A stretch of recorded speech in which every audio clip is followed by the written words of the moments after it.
According to our African tradition, we have never failed to be grateful for a good deed, nor have we forgotten what Soviet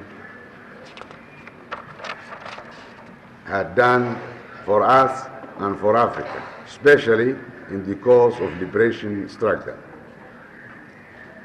We then welcomed the assistance of the Soviet Union as a disinterested gesture and a genuine generosity towards the developing countries. We had only accepted the aforesaid notion, but we have publicly declared our appreciation to this effect. However, we have been delusioned by the fact that the Soviet Union has amply demonstrated in its recent intervention in the Horn of Africa that it covets the same colonial ambition as the old ones.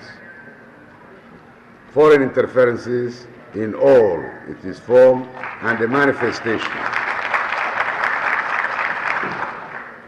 inconsistent with the legitimate aspiration of all Africans and the spirit of the OAU Charter, which upholds the inalienable right of all people to control their own destiny.